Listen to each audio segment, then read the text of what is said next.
सलमान खान का भी नाम आ रहा है। दीपिका पादुकोण बहुत अपना एक ढोंग रचती थी कि मैं डिप्रेशन में हूँ, 24 घंटे आप ड्रग्स का सेवन करते हो, उसके बाद में अगर आप डिप्रेशन में नहीं होगे तो क्या मेरे और आपके जैसे नॉर्मल लोग होंगे?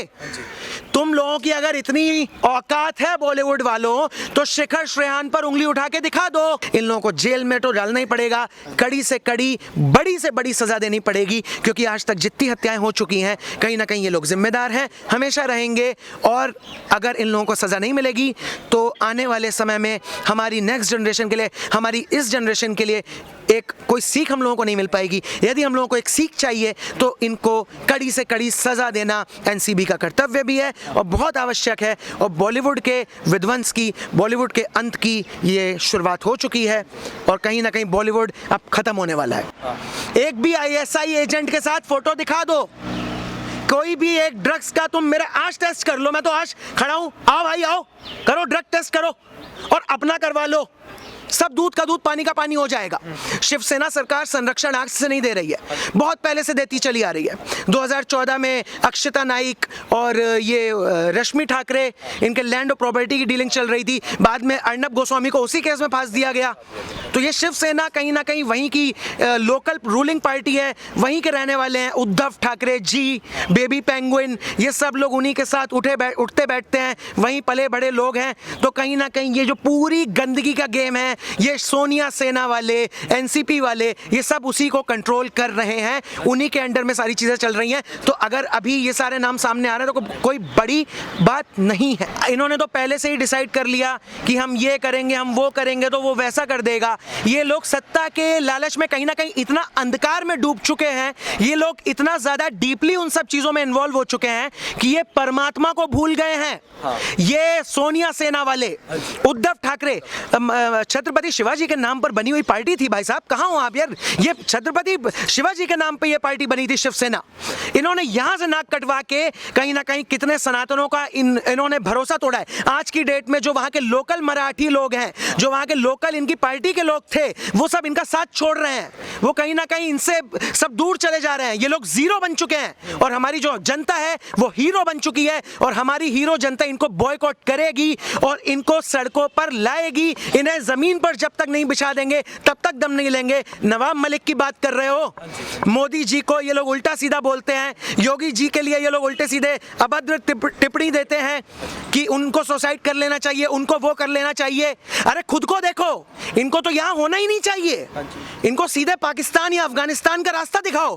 फ्लाइट का टिकट मैं अपने, शिखर श्रेयान अपने पैसों से करवा देगा, मैं फ्लाइट का टिकट करवा दूंगा, वीजा की भी बात कर लूंगा। इनका अफगानिस्तान पाकिस्तान का टिकट करवाओ। जिस देश की आप गा रहे हो वहीं रहो ना। भारत में रहते हो, गाते पाकिस्तान की हो, ये वही लोग हैं, ये वही कम्युनिस्ट टाइप के लोग हैं, ये वही लेफ्ट वाले लोग हैं जो हिंदुस्तान में रह के पाकिस्तान की गाते हैं। टिकट मैं करवाऊंगा, वीजा मैं करवाऊंगा, बस आप लिस्ट लेके आइए।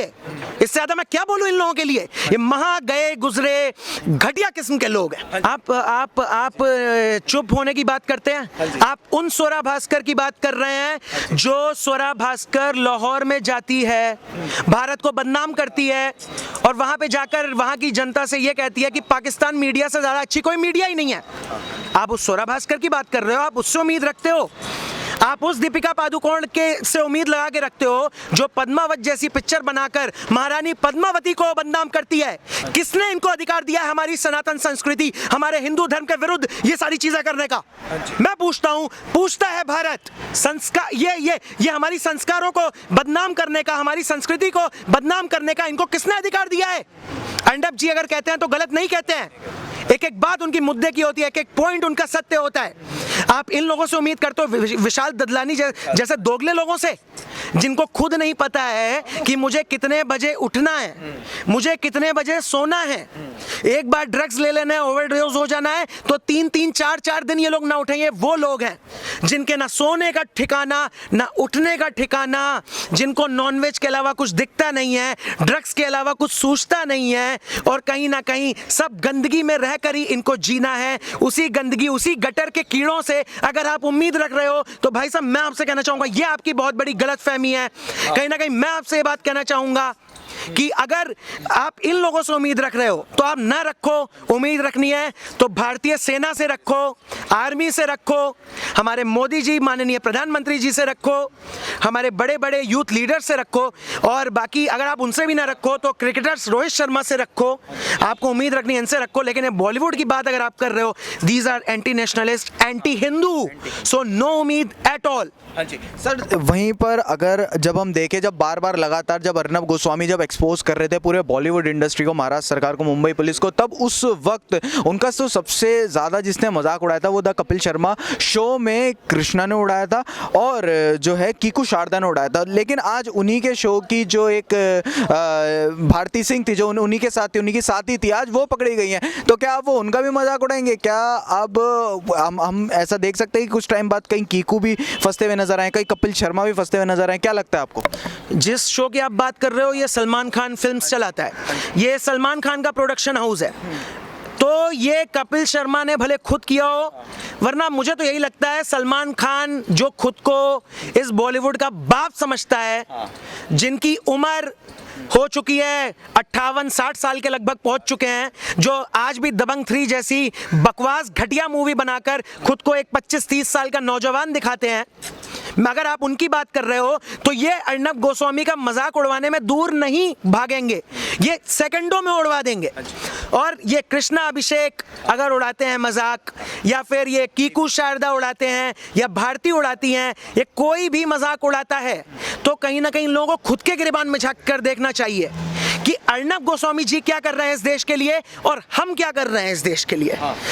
ये लोग कहीं ना कहीं संस्कृति को बदनाम कर रहे हैं, भारत का नाम डुबो रहे हैं। वहीं अर्नब गोस्वामी जी जैसे पत्रकार वो लड़ रहे हैं, आज भी सुशांत के इंसाफ की बात कर रहे हैं। इतने टीवी शो आते हैं, इतनी चीजें हैं, आप टीवी शो की बात छोड़िए, सुशांत की बात छोड़िए, मुझे एक सेलिब्रिटी का नाम खुद की तरफ से बता दो जिसने पाकिस्तान के अगेंस्ट बोला हो। एक सेलिब्रिटी गिनवा दो, एक सेलिब्रिटी अपने व्यूअर से भी कहना चाहूंगा गिनवा दो इसने पाकिस्तान के अगेंस्ट जिसका मुंह खुला हो। नहीं खुलेगा। एंटी नेशनलिस्ट हैं, एंटी हिंदू हैं, कम्युनिस्ट लोग हैं जो ना किसी भी धर्म को नहीं मानते हैं, खुद ही को भगवान मानने वाले लोग हैं। ये फुटपाथ पर गाड़ी चढ़ा देंगे, बाद में खुद ही का वकील ले आएंगे। ऐश्वर्या राय जैसी मतलब औरत पे हाथ उठाएंगे, उसके बाद में खुद को एकदम बहुत सिंपैथी हासिल करेंगे। बीइंग ह्यूमन जैसी फर्म बनाकर अपने ये काले कारनामों को छुपाएंगे। ये वही एंटी नेशनल लोग हैं, इनसे आप कोई उम्मीद ना रखिए। और कुल मिलाकर अर्नब गोस्वामी जी का इन्होंने मजाक नहीं बनाया है, इन्होंने अपने पैरों पर कुल्हाड़ी मारी है, क्योंकि हम लोगों ने इसको बॉयकॉट आज के लिए नहीं किया है, कल के लिए नहीं किया है, आने वाली सदियों के लिए इस बॉलीवुड को हमने बॉयकॉट करा है। सर एक आखिरी सवाल आपसे पूछना चाहूँगा, आप जैसे कि बॉलीवुड इंडस्ट्री में कास्टिंग डायरेक्टर भी थे, तो आपसे सवाल मैं पूछना चाहूँगा, जिस तरीके से बॉलीवुड में एक हमेशा से एंटी हिंदू जो ट्रेंड रहा है, जो विचारधारा, जो उनकी जो बॉलीवुड वालों की जो विचारधारा है वो हमेशा से हिंदू विरोधी रही है, तो आपने बहुत करीब से देखी होगी इन सब चीज़ों, आपका क्या कहना है इस बारे में? क्या होता था बॉलीवुड के अंदर की सच्चाई क्या है, आप बताइए। एक ये ऐसा अंधकार है बॉलीवुड कि इस अंधकार में अभी तक दिया नहीं जला था, लेकिन अब दिया जल चुका है कहीं ना कहीं। चाहे वो सैक्रेड गेम्स हो, चाहे वो आश्रम हो, चाहे वो पीके हो, चाहे वो पद्मावत हो, चाहे वो मैं हूं ना हो, पहले की मूवीज में भी हम चले जा रहे हैं, चाहे वो माय नेम इज खान हो, कहीं ना कहीं हिंदू धर्म को, सनातन धर्म को हमेशा इन्होंने टारगेट पे रखा है, क्योंकि इन लोगों को पता है कि अगर इंडिया से हमारे 20% 30% व्यूज आने हैं तो जो गैर हिंदू नेशंस हैं वहां पे अच्छी खासी पॉपुलेशन से हमारे व्यूज आने हैं। अगर आपको ऐसा ही लगता है मिस्टर सलमान खान, मिस्टर शाहरुख खान, सैफ अली खान, रणवीर सिंह, तुम लोगों को अगर ऐसा लगता है, इस भ्रम में जी रहे हो, तो जाओ दुबई चले जाओ, पाकिस्तान चले जाओ, किसने रोका है? जाओ, चले जाओ। यहाँ पे क्यों खाते हो? यहाँ पे खा के वहाँ का क्यों खाते हो?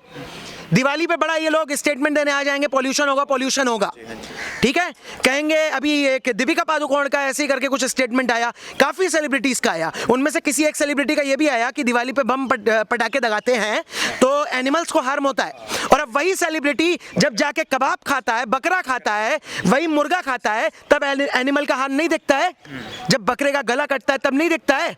अरे ये ऋषि कपूर तो इस दुनिया में अब नहीं रहे, ये बीफ तक खाने की बात करते थे।